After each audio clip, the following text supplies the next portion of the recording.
साधु दरियाव महाराज की, बाल नर्मदेश्वर महादेव की।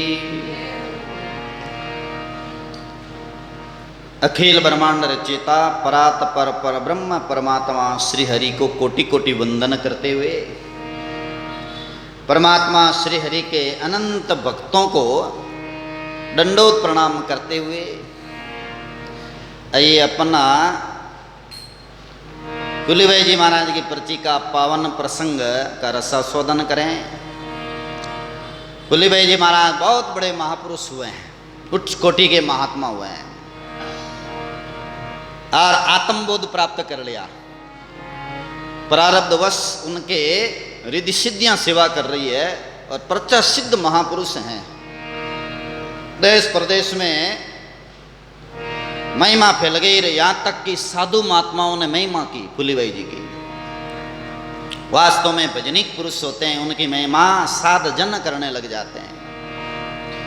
संसारी लोगों को पता ही नहीं होता, पर भजनिक महात्माओं को, संतों को ये पता होता कि ये महापुरुष हैं। बड़े बड़े महापुरुष कह दे कि ये महापुरुष हैं तो मानना चाहिए कि महापुरुष हैं। कुलीबाई जी महाराज की ऐसी महिमा सुनकर के जसवंत सिंह जी जोधपुर दरबार वे पधारे और उन्होंने जो है कुलीबाई जी का पर्चा लिया तो हकीकत में जैसा सुना वैसा उन्होंने पाया। संत महात्माओं ने कहा राजा को कि राजन आप धन्य हैं, आपके क्षेत्र में ऐसे बड़े महापुरुष हैं और उन महापुरुषों के कारण आपकी कीर्ति महिमा और भी अधिक बढ़ गई है। वो देश धन्य है, वो गांव धन्य है, वो नगर धन्य है, माता पिता धन्य हैं और आप भी धन्य हैं कि आपके राज्य में फुलीबाई जैसे महापुरुष रह रहे हैं। राजा साहब पधारे थे फुलीबाई जी के यहाँ, नाना प्रकार की वहाँ कला देखी, अनेक फुलीबाई जी के रूप देखे और फुलीबाई जी के ज्ञान चर्चा से राजा प्रभावित हुए और राजा ने प्रार्थना किया फुलीबाई जी से, जब जसवंत कर जोड़ कर करी विनती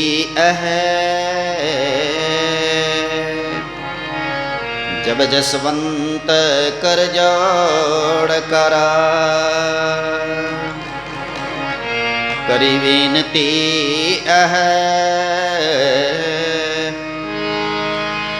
भाई ऐसो राम नाम राणिया को तुम दे, भाई ऐसो राम नाम राणिया को तुम दे। बोलो राम नाम महाराज की, बोले फुलीबाई जी महाराज की। राजा साहब ने प्रार्थना की, विनती की, देख भाई जी महाराज ऐसा राम नाम ये शिरोमणि है, साधना का सब नामों में शिरोमणि है और आपने राम नाम के प्रताप से आत्मबोध पाया है, परम तत्व का अनुभव किया है। तो है भाई जी महाराज आप जो कृपा करके दया करके जोधपुर पधारो, रणिवास में जो मेरी रानियां रह रही है उन्हें भी सत्संग सुनाओ और राम नाम का भेद बताओ, राम भजन कैसे करते हैं इसका भेद बताओ। ये राजा साहब ने प्रार्थना करी है। वास्तव में सच्चा स्नेही, सच्चा अपना तो वही है जो परमात्मा के भजन में लगाते हैं। राजा साहब का कितना ऊंचा विचार है।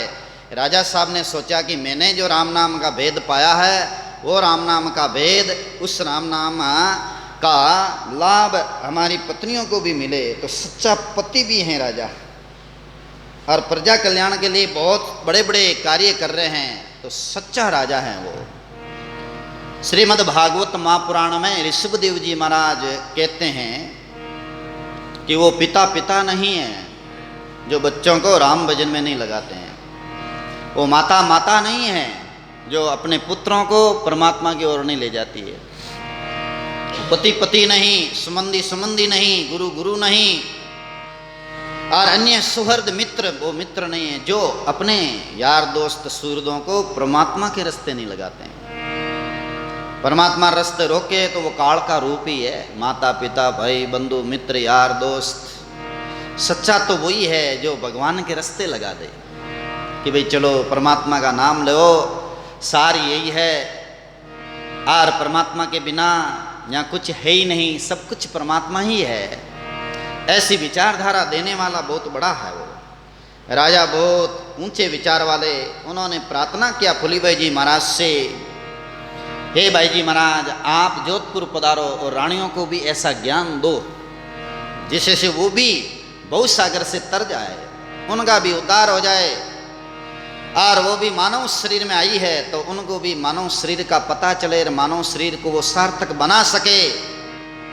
और मैं तो जानता हूँ कि मानव शरीर बड़ा दुर्लभ से मिलता है, बहुत बड़ा भाग्य हो तब मानव शरीर का अवसर मिलता है। बड़े भाग्य मानुष तन पावा, सुर दुर्लभ सद ग्रंथन गावा।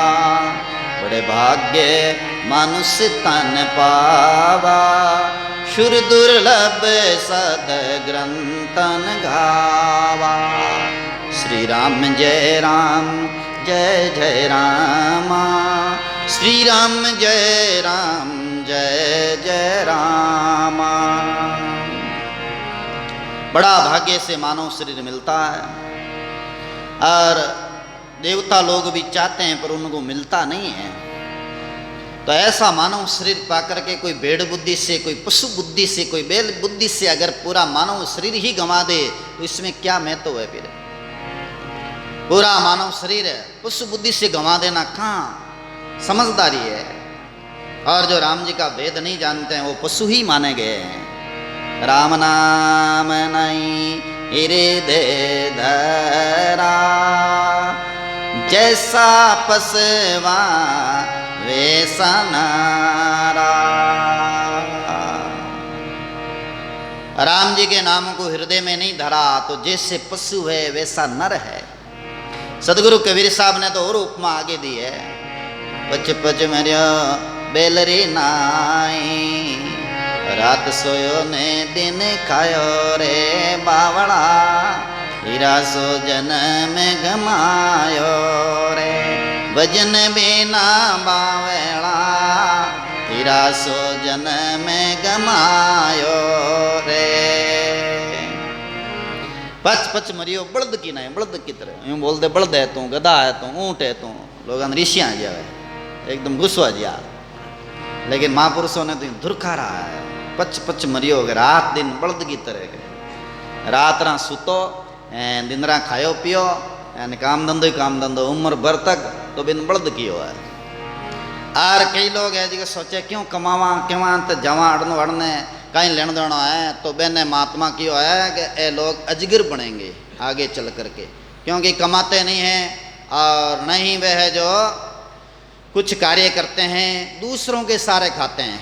बाल्यकाल में माता पिता के सारे, बड़ा हो जाए जरा भाइयों के सारे, और फिर बाद में धीरे धीरे लुगाई के सारे खाने, और फिर बाद में बेटों के सारे खाते पीते पड़े रहते हैं। ऐसे कई कामचोर लोग ब्याह करे जिका कामचोरा ने महापुरुष क्यों अजगर बने आगे जाए, क्योंकि कर्तव्य और पालन नहीं करे और कमाई नहीं करे, राम जी का नाम नहीं ले तो वे अजगर जूनी बनवा तैयार है। इवास्ते यथा योग्य कमाने का भी संकेत दिया कि आप कर्तव्य पालन करो। जसवंत सिंह जी ने विचार किया कि रानियां सारे दिन राज रनिवास में बैठी रहती हैं और कोई दूसरा काम है नहीं, खाना पीना रेस आराम करना सारे ही दिन, पता नहीं की दुनिया में जत रही। आज तो है जोड़ित बुनियोड़ी विराजमान है, लेकिन बाद में पता नहीं कौन सी गति गई। राम बिना कोई राजा ने राणा, जिनका नहीं कोई ठोड़ ठिकाना। राम जी रे बिना कोई राजा है न कोई रानियां है जिनका ठोड़ ठिकाना भी नहीं है। कबीर हरि की भक्ति बिना नारियां कुकरी होय, गली गली बुंगत्या फिरे टुकड़ा ने डारे कोई। महापुरुष की हरी भक्ति बिना नारी है कुकरी बनेगी, गली गली बुंगती फिरी गए एन टुकड़ा ही कौन डाला। कबीर हरि की भक्ति बिना राजा रा सब होय, माटी लादे कुमार रे घास न डारे कोई। राजा है राजसभा ना गद्दा बने, बिना हरि भक्ति बिना राम जी रा नाम लिया गद्दा बनना पड़ता। और कुमारी माटी लादे और घास भी नहीं डारे कोई दूजा। गद्दारो कौन आदर करे भाई। तो इन तरह से राजा ने